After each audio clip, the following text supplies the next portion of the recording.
All right, so welcome back to the table, guys and gals. No, welcome to the welcome Just back the to guys. the table, everyone. Welcome back to the table after another week of life. Sandra, do you remember back in high school? This is terrible. I feel like I should just keep You're it. too excited. That's I'm fine. too excited. No, too excited. I gotta bring the energy. I bring the ruckus. I brings the ruckus. You bring the fracas.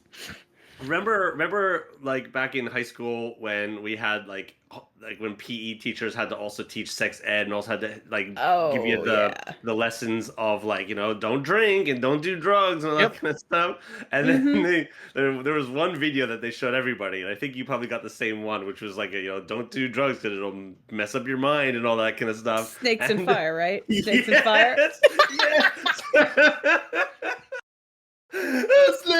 Snakes! Get him off me! Oh my god! Oh, Okay, I don't get remember him off that. me, man. I don't remember that. Oh my It was god! probably in North America, but it was so funny. It was in North America. No, it was. Sorry, It was a. I think it was just New a Northeast Jersey thing. because nobody else knows what I'm talking about from outside of the area. We can't find this on YouTube. Nobody transferred this VHS video onto the net. I There know. must be wonder. somewhere. There's like 2 listeners who know what we're talking about, but like it's just like I could just imagine it in my head. Okay, but that actually isn't what I wanted to talk about, but it's sort of connected.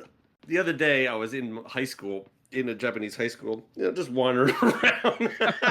I teach at a high school. This is not new. Wow. I'm at my place of employment, and I'm like in between classes, and there's like a 10-minute break in between each of the classes. And in the back corner, there's a bunch of fucking nerds. Okay. Wait, we're nerds, though. No, I know. Yeah, I'm using it in a sort of like a good way. No. Okay. And they're doing something that I recall doing myself in high school. And it was one of those things, it crosses over. It's sort of like just like an international thing. And that thing is band nerds sort of vocalizing their parts without their instruments. Yeah, it was like 4 of them, and they were all just like singing out their like the harmonies of their parts, and they were doing like the fingerings without their instruments with that, and just going through it in their head. And it was just like, hey, we used to do that all the time. And it was so fun to do. I was like, yeah, it just brought me back, and I had those moments of nostalgia. Yeah, it was just really fun. What do you got? Like, is that Careless Whisper? What? That's totally what I thought it was, too. That was Careless Whisper. You doing that sexy sax? Yeah. Yeah, that's what it was. Yeah, Careless Whisper. Oh my god, yeah. So that was part of my week. Another part of my week was just rummaging through like subreddits. In like doom scrolling. Don't do it. Yeah. In an attempt to not doom scroll, but in an attempt to find like ideas for a middle segment for the pod. And I was looking through Photoshop requests, which is a subreddit. Oh yeah. Yeah. Okay. And a lot of times it's just like people just like looking for can you help me out with this because I can't do Photoshop. But then a lot of the times it's also people who are like, oh, can you remove like my friend out of my wedding photo because they're not my friend anymore, and it's like a little weird. Can I remove the groom out of my wedding photo? Yeah. One of them was like, actually. My brother-in-law won't smile. Can somebody Photoshop him so that he's smiling? And I'm like, that's ugh. Oh, no. I'm like, weird. Like, what kind of like curated reality do you want for yourself? Just like like Stalin would famously like remove people from his photos and stuff like that, and it's just like hashtag Stalin Photoshop requests or something like that. Anyway, So then everyone changes his face to like SpongeBob or something, right? That's kind of what everyone does, Yes, right? yeah. There's always somebody who does. the Photoshop the things that they do are just hilarious. Like some of them are like make my wife worry, and it's like the husband and like their daughter at the beach, and like, people are like they'll Photoshop like the daughter getting swept away by like vultures or whatever, like, just like in the surf, you know. Anyway, it's absolutely that's the famous one, right? The point is, life is chaos and unpredictable, and you know, as much as you want to try, you cannot manage it all the time. So today we're talking about managing your table. Yeah, micromanaging, control, putting the fear of God into them. Yeah, no. You are the puppet master. You are the puppet master, which is like a series of like forgotten 90s horror movies. Should we bring it back? No. Sure, why not? Can be brought back. Why not? Guillermo del Toro directing or something like that. It could really work. I think it could work. Just create something new. Come on. True enough. Okay, so managing your table. You know, when I was looking at this topic, I was like, okay, this could be an open and shut case here. You know, Your Honor. Really? No. Then once I started getting into the weeds, I was like, oh, there's a lot to sort of like unpack here. Even though I hate that word, unpack. Oh my god. Unpack it. Discuss. So manage. Unlike this unmanageable introduction. That wasn't bad. It wasn't bad. Just like Kool-Aid manning my way through here. Oh yeah. Oh yeah. Smash. We like map quested our way here. Yeah. What were the first things that came up to your minds when you thought about the topic? Sandra, go. Oh wow, you just throw me under the bus. Yep. Oh, that's gonna hurt. Yeah, she's up. Takes out by the next. It's a little bus. run over. It's still good. Steamroller, squish. I'm still up. I'm good. He's good. The vultures take me into the surf. Tractor. Well, like obviously you think about the obvious things, like how often do you do breaks? Do you allow food like potato chip flavored potato chips at your table? Things like that, right? But then it started going into more, and this is probably more where I'm going to have things to contribute down the path, is how many things do you accommodate for people who have attention span problems? What? So, and that's where a lot of these things actually started distilling down to me, is that, you know, sitting at a table without electronics, without, you know, at times like a battle map or anything else to focus on, it's incredibly challenging for a lot of players. Well, with electronics too, that could be a whole management topic we can go into, is people with phones at the table. So I guess we first need to discuss though, because there are two different kinds of tables.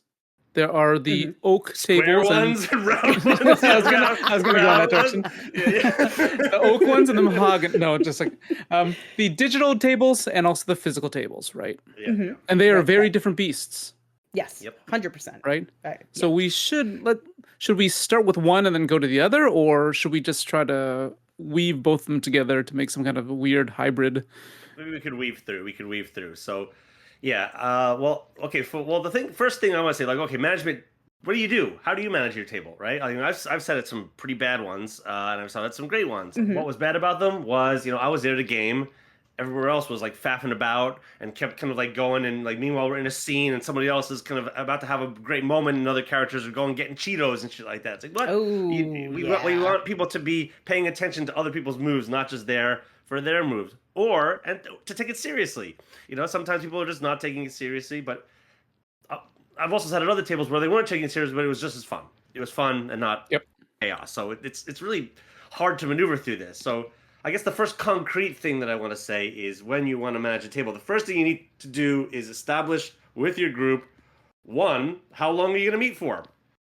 Mm-hmm. Mm-hmm. How long is the session going to be? How long are you guys going to game? We're going to game until, like, is everyone cool to go till whenever?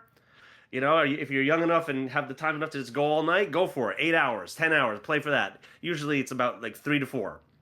That could work, or 4 to 6 or something like that. But like maybe establishing that is a good starting point. Are you in for the whole Lord of the Rings or just the first installment? Yeah. Some basic rules and expectations need to be discussed beforehand, all right? And I figure that there's 3 times you can do this. This could be done at, say, the initial invitation to the the game, right? So if it's like a flyer or if it's like, I don't know, a Discord message. The second one would be like the session 0 if you have one for this specific game. And also before the session, right? Let's talk about all of the ins and outs and maybe have a laundry list of things that, that could potentially go wrong and how to squash them, I guess. Quash them. The idea is going to be to do a 4-hour session every 2 weeks for 2 months, and that'll be the story. And then let's all meet up for that and commit. Boom. Yeah, I'll say straight out as a player, if those parameters aren't set so that I have this feeling of like nothing's worse than being stuck at the table and feeling like, wow, this has gone way long for me. And everybody else is engaged. Like you don't want to have that mismatch of or the reverse. Yeah, exactly. Too short. Like you show up for a night of gaming, and then like you guys play for 45 minutes, and it's like, okay, guys, what do you do? Let's play some PlayStation or whatever. You're like, wait, what? I wanted to roll some dice, and, and now the game's like breaking up. Now they're breaking up the board games or something like that. And you're kind of like, I would be so angry. I mean, but it's respecting somebody's time in both directions. I feel like at the core. So yeah, 100%. I would not join even a one-off without knowing what the time parameter is. There are times when I thought that I had that set, but then they're like 3 hours in, like, oh, we got to go. I'm like, wait a minute. I was sure that I mentioned this is going to be at least 5 hours. Yeah. Everyone's looking at their watches or something like that, and you're kind of like, oh, you guys got to go? Yeah. Maybe they just weren't enjoying the adventure. No, they were, but just I want to put a pin in that because I did have a question for you guys, but I feel like it's a little down the road about how do you manage when you feel like the attention span has dropped off? Do you just call it kind of a thing? But so I'm highly interested to know more about what you do when you realize something's not going right.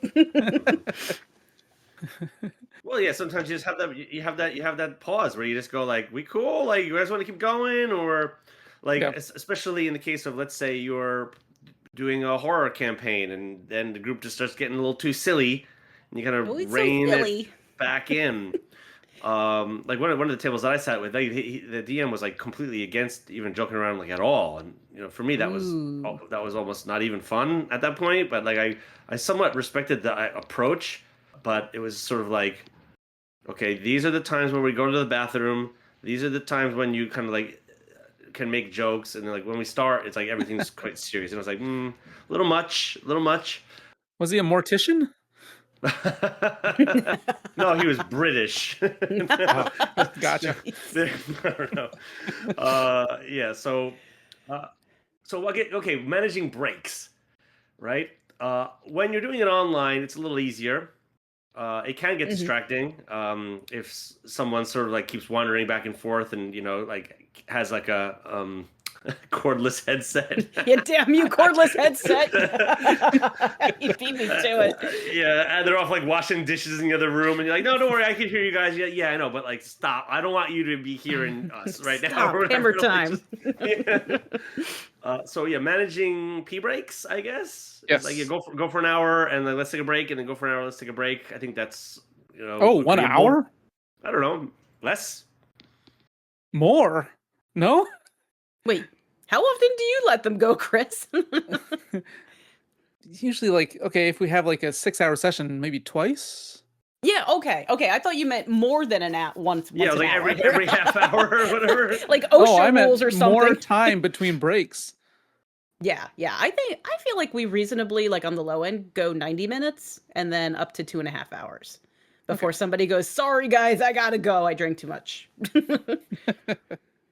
So I think that it is, if you can imagine, and if you, I mean, schedules get in the way. People come in like, oh, they show up to this game session, but they didn't get to eat, and so they're going to eat during the first half of the session, all that kind of stuff. You can't kind of micromanage all that kind of stuff, but maybe it's a good idea to set it up in such a way that, okay, we're going to play half the session. We're going to play for, an hour and a half or 2 hours or something like that. We're going to have a little intermission where we get pizza, have some Mountain Dew, whatever, have a chat. It's back in the 90s. Get the runs, regret all your life choices, and then go back and do the second half. Well, if you're drinking Mountain Dew. That's perhaps why I do not partake. Yeah. But having like an intermission, whether you can like even just like have like a little discussion about like, oh wow, that was a really cool moment, and just like have a break and chat about the actual game so far and where you think it's going to go and blah blah blah blah blah.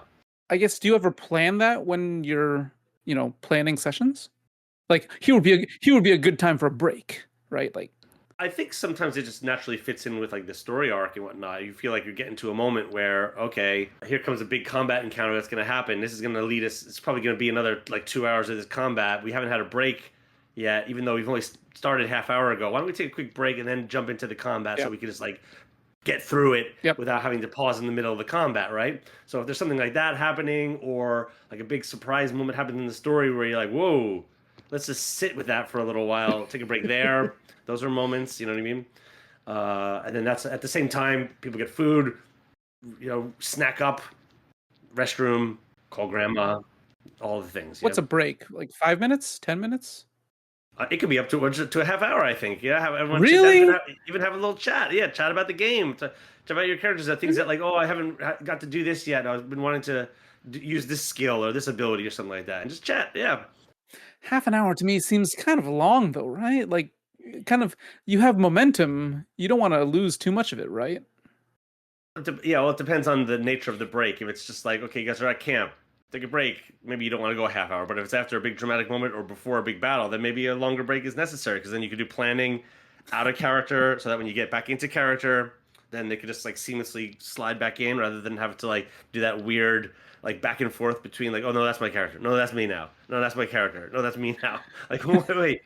I think that's an important thing to dwell on for a moment, because I feel like there's like a natural, like, or I should say an unnatural feeling like when you're in that pre-planning stage where you're trying to be in character, but you can't say everything in character.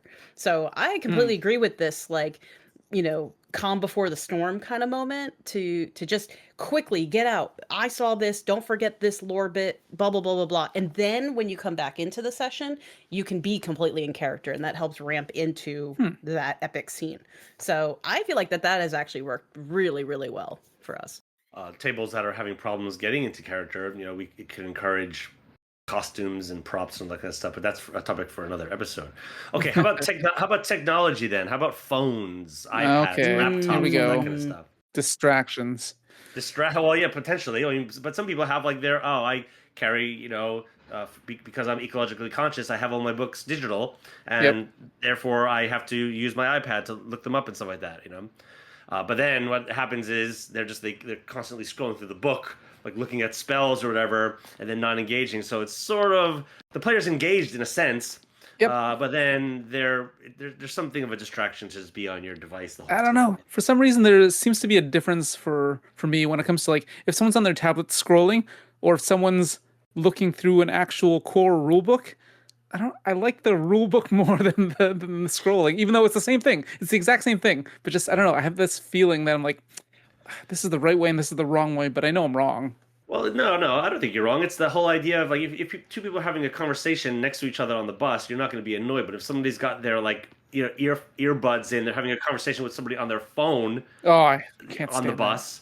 It's annoying, right? I think these are a little too dissimilar, because I think at the heart of why the tablet feels worse is because the rulebook is rulebook. They can't be looking at anything else but what's inside the rulebook. It's the doubt that what they're doing is scrolling the rulebook. Yeah, I mean, sometimes if you're a wizard character and you have your phone open and you're just trying to get the ins and outs of the spell ready to go before your turn comes around, and so you're doing that just so that when it gets to you, your turn goes quickly. I mean, that seems like the proper use of that. Yeah. I mean, a better shortcut may be to put all your spells on index cards and you have all the information there at a glance rather than having to like scour through a rule book. But whatever. That ain't easy.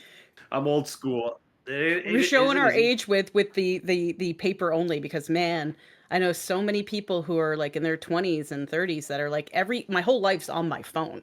So and there's so much more used to it all just being accessible there versus having index cards or physical media and things like that. So there's a bit of grace for the players that are like perhaps younger than we are at the table, because that's what they're used to. Well, I guess it's just too easily a distraction, and that's the thing that irks me a little bit, is that, okay, maybe you're only using it for that, but I don't think it's ever you're only using it for that, because, all of our phones are connected to how we chat with all of our other friends through SNS and all that kind of stuff, and then, you say you get an email, hey, what are you doing tomorrow? Oh, well, it's so second nature to just like shoot off a response in that moment rather than be invested in the game. And so it's almost better just to like turn off your phone like you're going to the movie theater, put it in your bag, and just like be there for the Love that. night. You know I what have mean? your solution though. It's interesting, and the reason why I have so many opinions on this is because it came up during a panel that I was at Worldcon. And we were having like all the panelists were having conversations with the audience about problem solving this exact thing. So so we got to speak to a lot of people who feel that having their phone was essential to their enjoyment, and like kind of like corrected a lot of misconceptions because there were a lot of DMs on that panel too. So here's the quick solution to that. Put your phone on do not disturb. Like that could be a rule for your table. If you have anybody that needs to break through, like you know, there could be an emergency, there could be somebody's in like Aunt Tilly's in the hospital. You put an exception to those phone numbers. Fucking Aunt Tilly. I know Aunt Tilly's always like fucking herself up. Tilly in her glass hip. Yeah. So you both like Android and Apple have that feature where calls can break through your do not disturb if you have them favorited. So first off, you do that.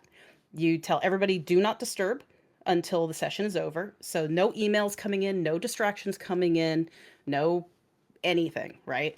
But it still gives them access to the device. And now here's the difficult one. And I know that there's going to be quite a conversation that goes on with this.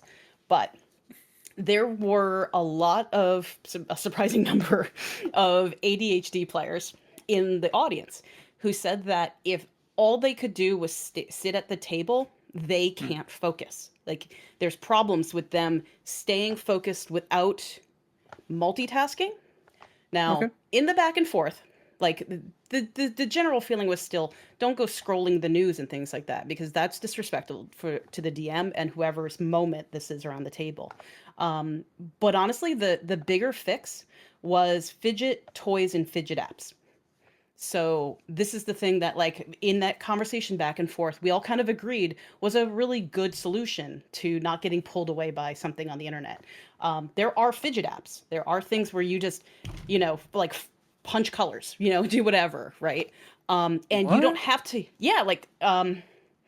this is news to me. Although, like, it's not surprising in some ways, but the comfort element of having the phone nearby. If people need it for that reason, then let them use it. Yeah, of course, obviously. But laying those groundworks of like, I know that this is something that you do in your daily to stay engaged, but at least here, try these other solutions first, so that you know you can still like stay engaged, but also stay focused, but also don't feel like because the type of boredom that they experience without outside stimulus, like people knit, like so. Let me give you some other options that are not technology. A lot of women that I've spoken to will just knit under the table while playing, and all these things seem completely normal. It's the phone that creates a problem because again, you don't know what they're doing on it, and it kind of like, oh, I guess they're not paying attention. So the conversation to have is what kind of things can you do that fulfill the need to be active, like especially with your hands and whatnot, without losing the thread of the story. And it's a conversation just to have with each person on a individual level. Don't do it in front of the party, things like that. Yep. But it is a much more common problem than any of us realized during that panel. Well, this doesn't even seem like that's necessarily a TRPG problem or a table management problem. It's just like kind of being a person in a society when you're with a group of people doing something. It's just like finding ways to sort of like self-soothe yourself, but that doesn't distract from what else is going on. If it's a business meeting, whatever it is, like you don't want to be the player that's like stacking their dice up into like little mini towers and stuff like that. Totally. Like, you know. But also the last thing I'll say on the topic, which was again another like, oh, that connected a dot, is the number of people in our generation that are late diagnosed or suspect and haven't been diagnosed, and they don't have the tools that you have once you have a diagnosis. So people are doing the best they can, and they know you're frustrated, but they're trying to be present and they're trying to resolve these problems, but they don't have tools yet. So finding something that works for everybody is really, really important. Well, hard to make a joke after that one, Sandra. What? Sometimes things have to be important. Keep it light, keep it energetic. Yeah, okay, yeah, you're right. No, it's important stuff though to go over though. You're right. Exactly. I mean, it's at the heart of a lot of table problems. So, Chris. Yes. I know you maintain a pretty strict, maybe that's the wrong word for it, table. Like we've talked about it in the past about like you like certain snacks to be banned from the Wow. table. Like no drinking, no potato chips, no crunchy foods. Wow. Okay. So people do potato chips still, despite, but I'm just very careful about when they touch their dice and or their sheets and or their my minis. So Yeah, right. yeah, I just have to be very mindful.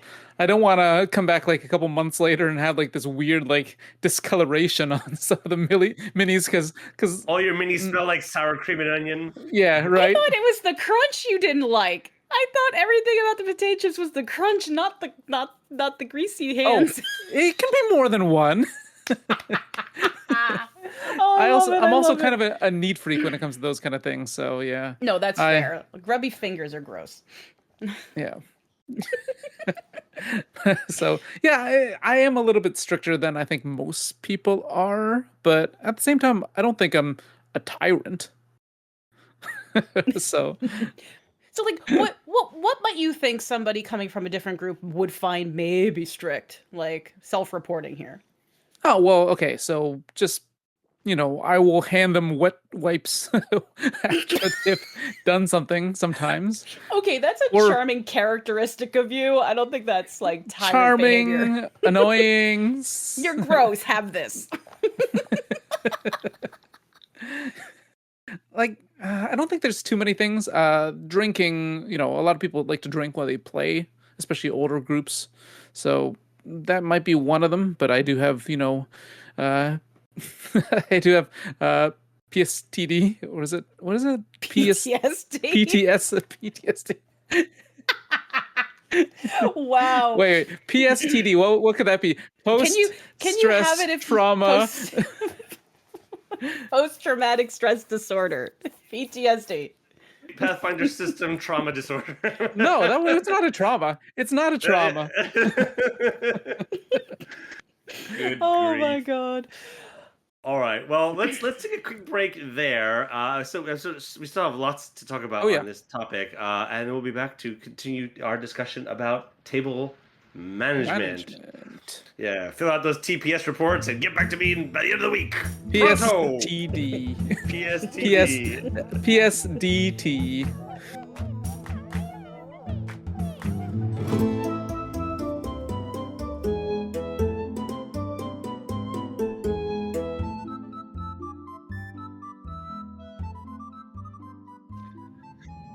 And we are back. Hello. Hello. Oh, Mrs. Doubtfire.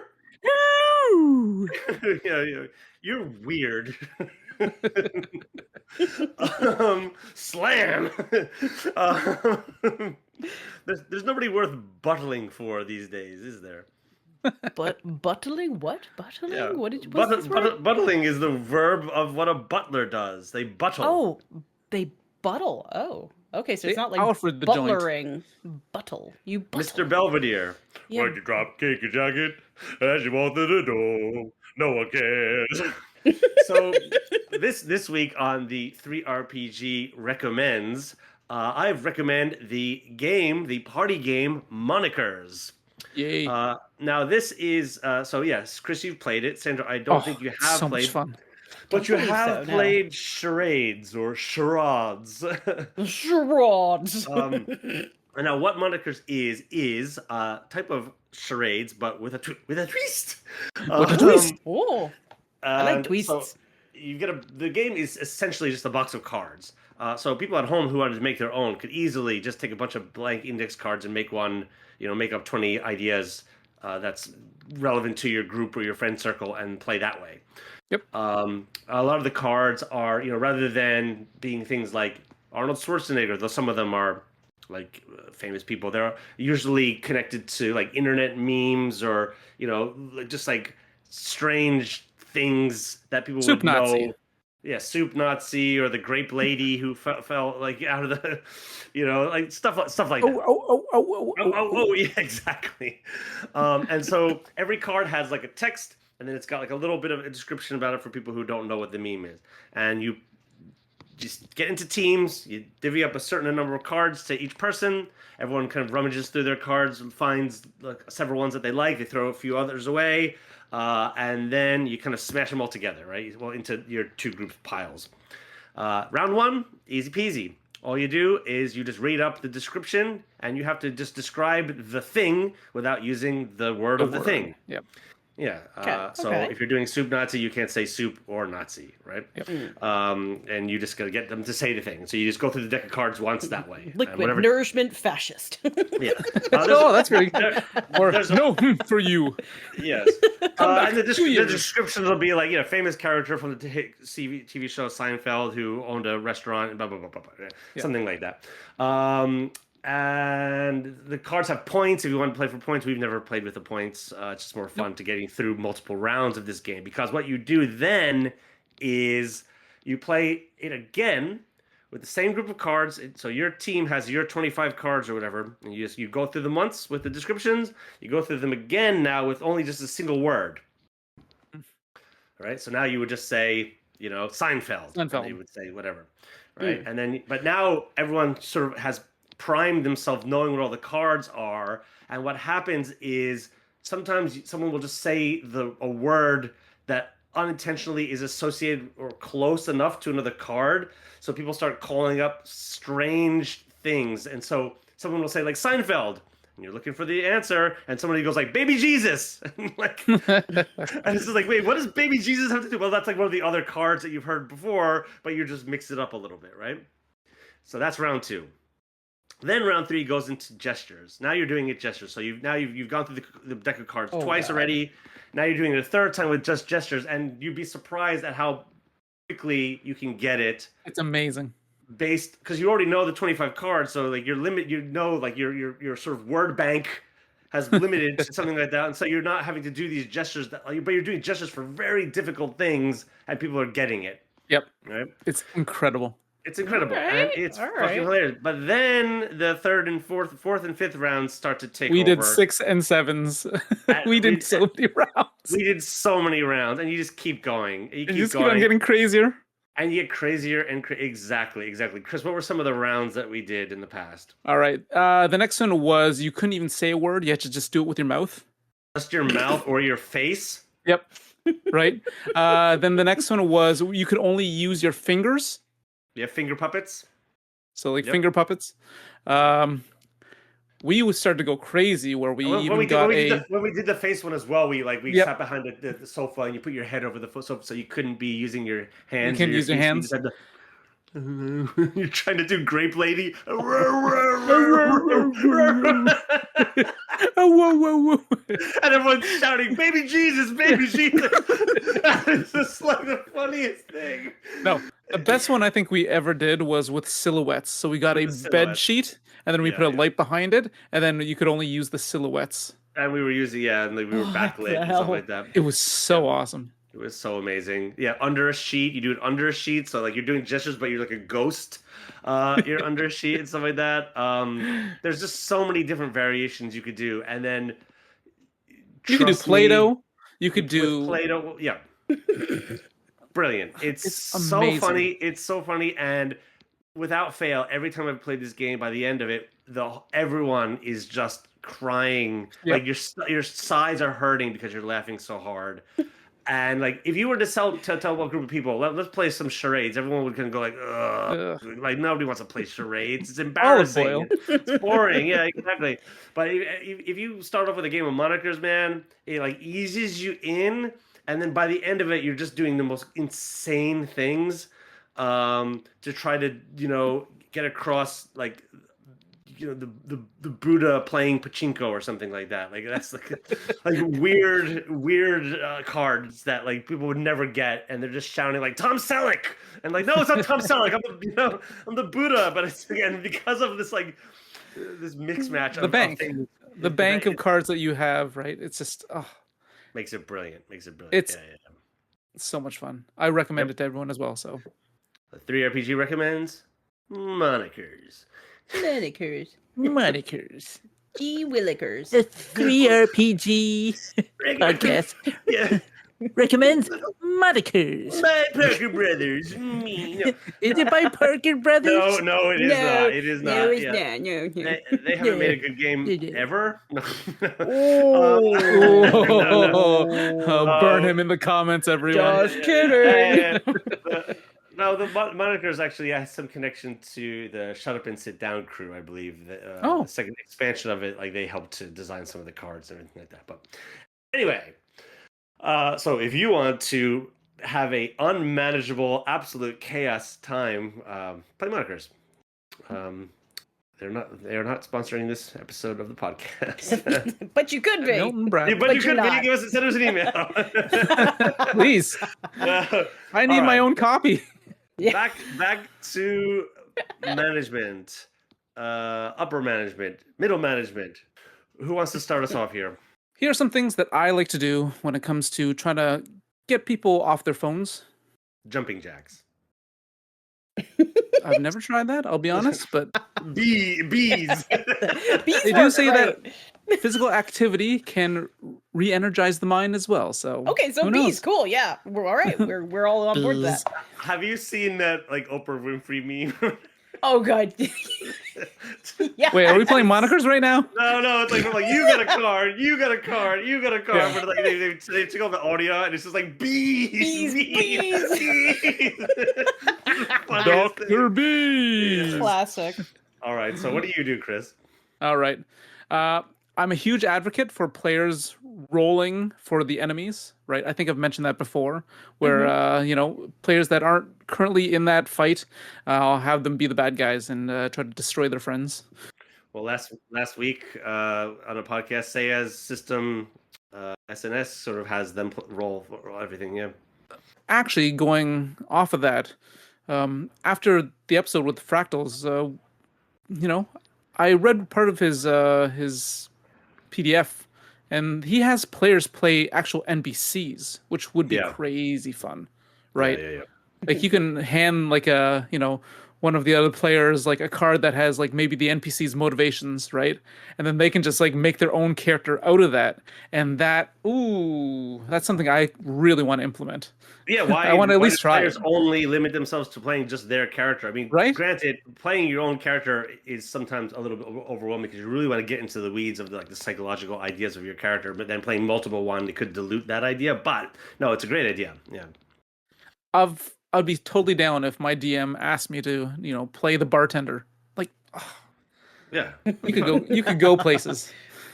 Also, experienced players may not even need any prompts on any cards. So, yeah, you just like, hey, Dave, you're the bartender. Yeah, I feel like we've done that a few times, like quickly, and you're just like, yeah, use the sheet for this, use your sheet for that, and so this person. Yeah, like close character sheets from previous, or current characters, absolutely work. But you could just be like, yeah, they go up to the front gates. Hey, Tom, you're guard 1. Bill, you're guard 2. Yeah. Like that could be so much fun. And then you set up the objective. The goal is to try to stop them from getting in, or blah blah blah blah. I've used it for memories as well. Like you go back, you flash back to a memory where only this one character was there, and then the other characters were other people in that environment and stuff like that. A lot of times you got to use it in such a way that like the characters are just there to fill the space out with other characters. Whereas you're playing the GM is playing the active NPC that is giving the sort of important clue that they don't have. Or, I mean, if you prepared beforehand, you could pass a slip of paper to the player and be like, okay, you're this NPC. This is the clue that you got to get to at some point. Go. Right? There's other ways to do that. Oftentimes, you just got to make sure that, what's the purpose and directive of the scene. Just don't kill the main person whose scene this is. Yeah. I guess the last thing I have is just try to keep it fast paced, right? Just make it so that they don't have time to check Instagram or whatever, right? So, I personally am probably the last person who ever needs to leave the table. Like I've got the road trip bladder, right? So, as do I. So it's interesting because I kind of Chris is handing out wet wipes and colonoscopy bags. Yay! No one's leaving until you finish this dungeon. Jay, depends. Hey. It depends. So one thing that just tends to happen naturally is where we leave off when we go on a break is a bit of a problem-solving moment. So for me, since I'm not going to get up, go to the bathroom, get distracted, pet the dog, do all the things that turn into like a 5-minute break becoming 15 or whatever, I sit Annoy the here. wife. Yeah, well, I mean, Husband. sometimes. But I find it really important that I have something to do, because I want to stay engaged.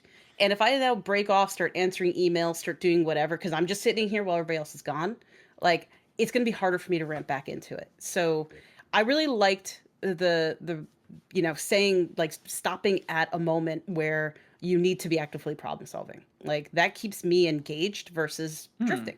So I feel like sometimes it really is important to leave everybody with a hanging question.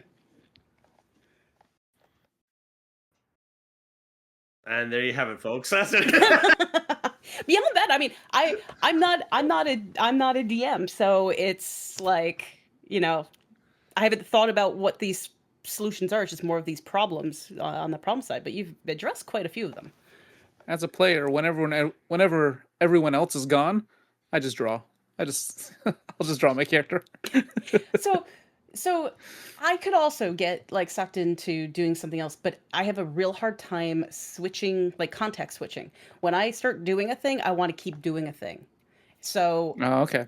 even getting like even 15-minute break and getting into something, it's going to be a lot harder for me to switch back out. So I like being able to still stay in the environment, even if everybody else is off doing their thing.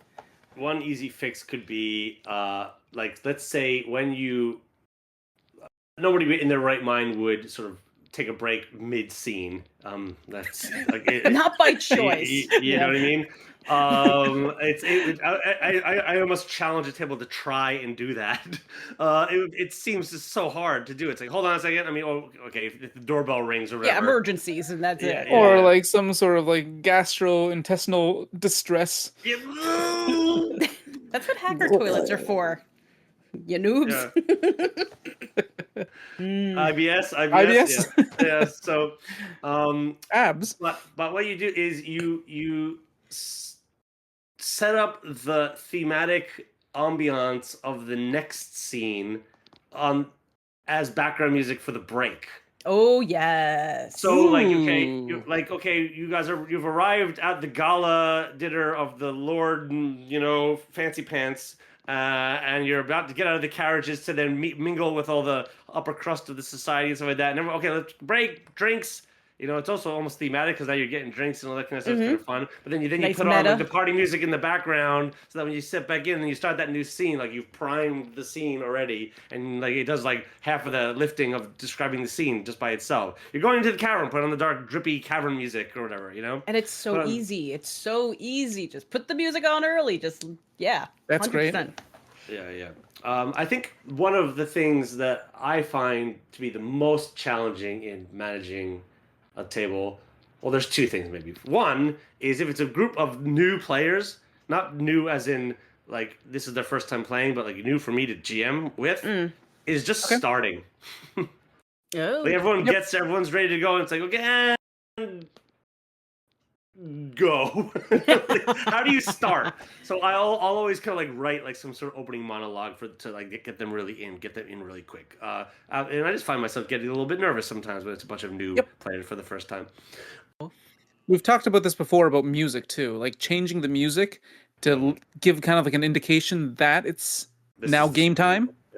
Yeah. The other one is humor, and this one's I think really tricky because my enjoyment of the game is so much in part of just being together with the people that I like to be with and being silly and being fun and having a fun time. And part of that is like emotional high beats and dramatic moments of a battle or whatever. But then a lot of it is just the fun. It's just the silliness, the antics that go on just because you're with your friends and you're doing a fun activity together. And so it's like counterintuitive to me to sort of like quash down on the silliness.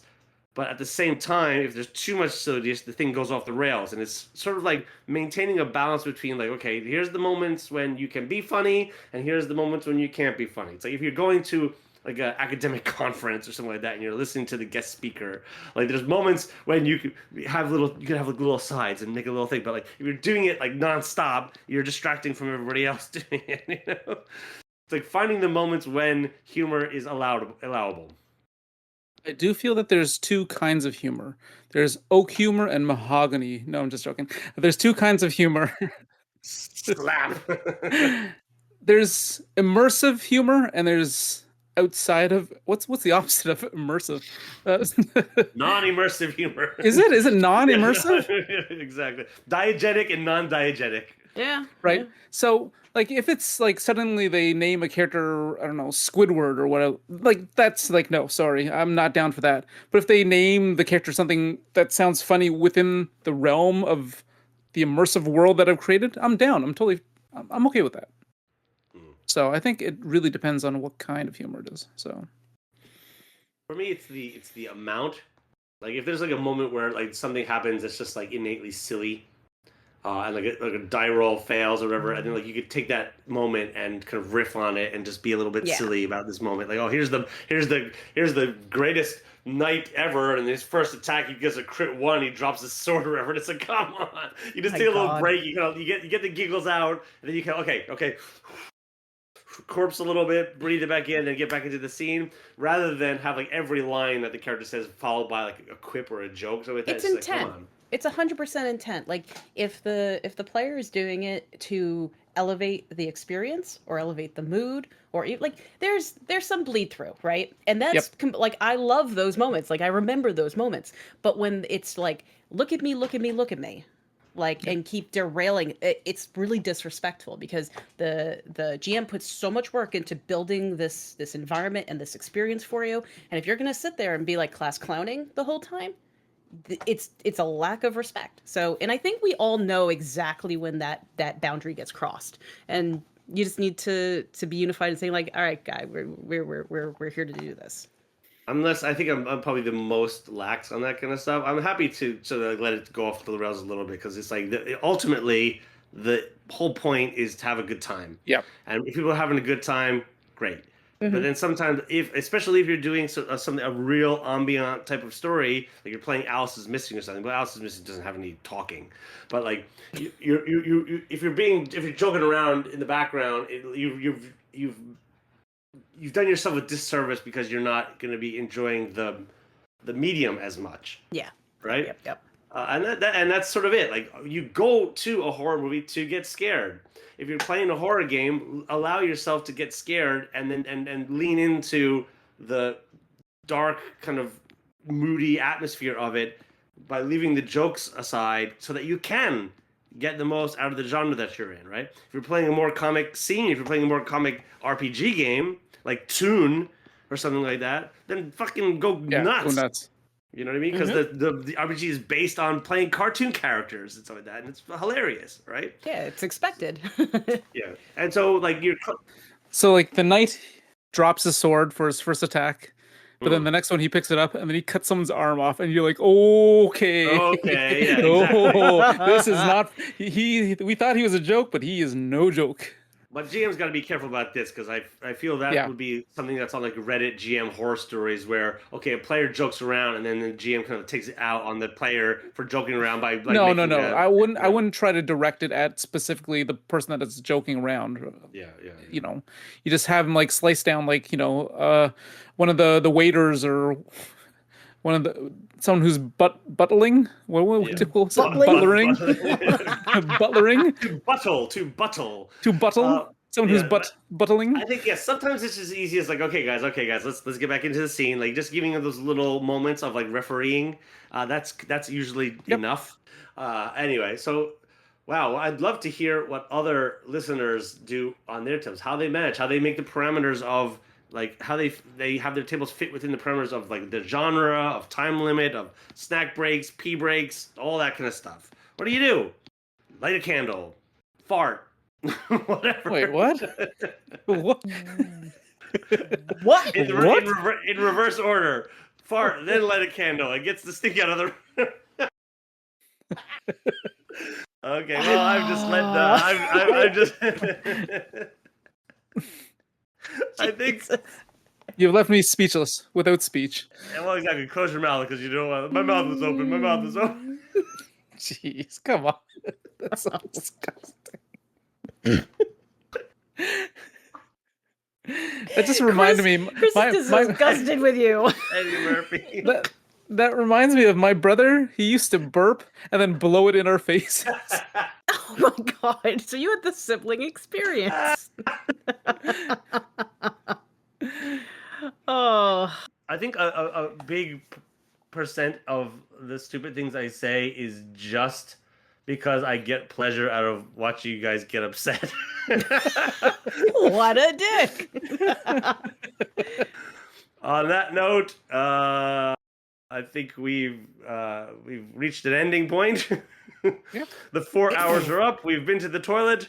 We've eaten the Doritos, and we're ready on the battle to go. See you next week. I don't know when you want me to say it. Ciao. Say the thing, Chris. Say the thing. Say the thing. Say the thing. Bye. Ciao. Bye.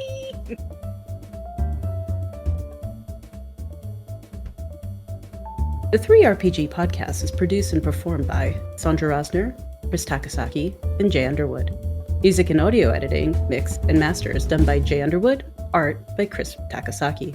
If you'd like to be a guest on the show or have any questions, please email us at 3rpgpodcast@gmail.com.